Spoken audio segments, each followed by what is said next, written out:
Halo, Assalamualaikum warahmatullahi wabarakatuh. Perkenalkan, nama saya Ainur Safirmansyah, NPM 18104011021 dari kelompok A. Di sini saya akan menampilkan hasil laporan video wawancara acara 2 mengenai pengelolaan OPT pada suatu komoditas.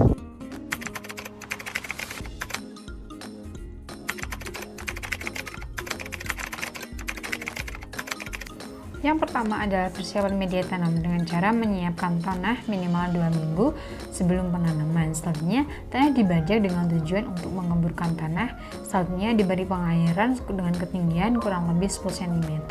Selanjutnya, air dibiarkan selama 2 minggu agar racun yang ada di dalam tanah dapat hilang. Pemilihan benih dilakukan dengan cara merendam sejumlah 100 butir benih, kemudian direndam selama 2 jam. Nah, selama 2 jam tersebut akan terlihat ada yang berkecambah atau tidak. Persemaian dilakukan dengan cara memilih bibit unggul yang akan dipilih, kemudian disemai dalam wadah. Penanaman dilakukan ketika bibit mulai muncul 2-4 helai daun atau ketika berumur 12-14 hari. Nah, penanaman dilakukan dengan cara memasukkan bagian akar dalam lubang sedalam 1-15 cm. Pemeliharaan yang dilakukan meliputi penyiangan, pengairan, dan pemupukan. Penyiangan dilakukan secara rutin, kemudian pengairan dilakukan dengan cara memastikan tanaman tidak kekurangan atau kelebihan air. Selanjutnya, pemupukannya itu dengan cara menabungkan pupuk urea sebanyak 100 kg per hektar dan TPS 50 kg per hektar.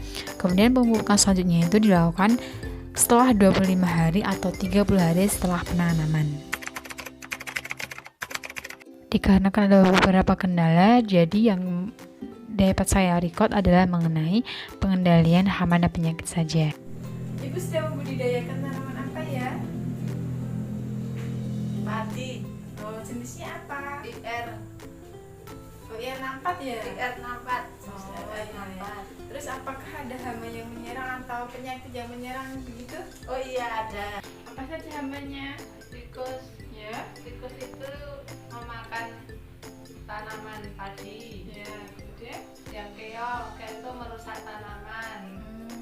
Terus yang itu emprit memakan buah tanamannya menjadi kosong. Oh, oke. Terus kalau hama itu menyerangnya kapan saja ya, Bu? Kalau tikus itu menyerangnya itu setelah matur. Iya. Kalau terus apa itu?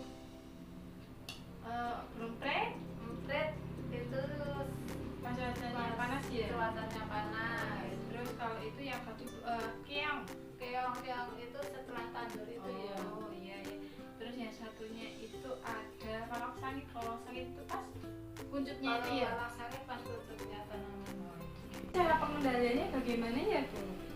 Cara pengendaliannya itu kalau posbit itu Kalau tikus ya, tikus itu pakai pospit nggih. itu pakai posbit 3 pengendalian per petak. Oh, 3 sasaran per 3 petak gitu ya. per petak. Mungkin kalau yang walang sangit itu tadi bagaimana?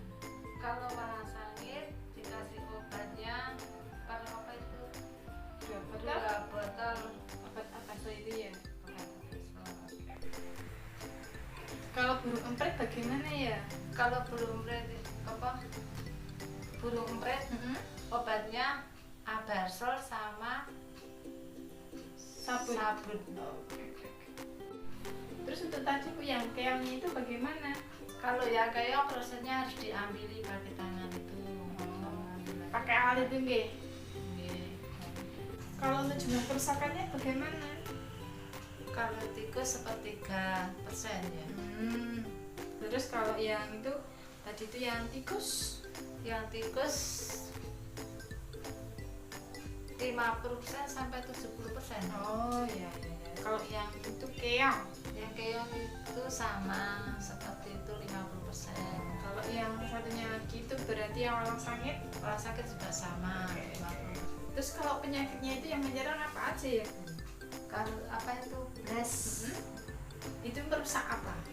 itu merusak daun. Nah, terus kalau cara pengendaliannya Untuk cara pengendaliannya itu dengan cara pakai fungisida. Fungisida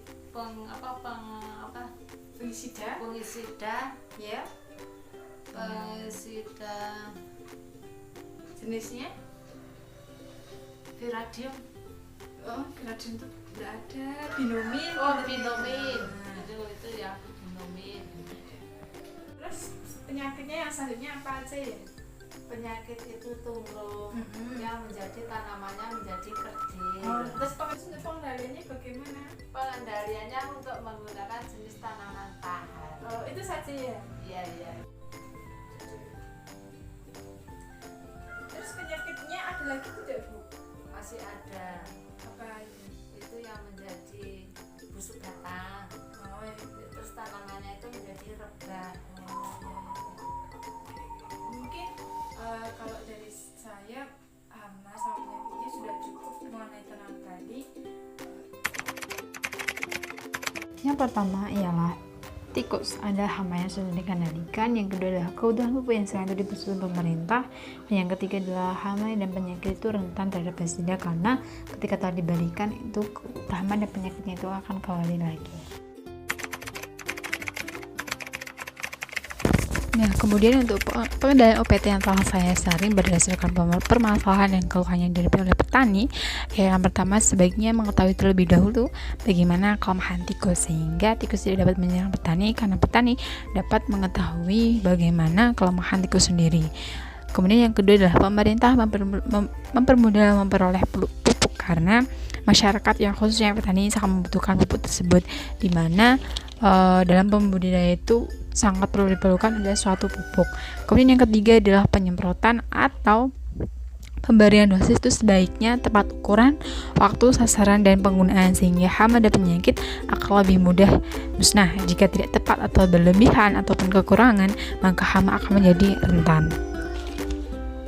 Demikian hasil video wawancara saya, semoga dapat bermanfaat dan saya memohon maaf apabila ada salah kata maupun sikap.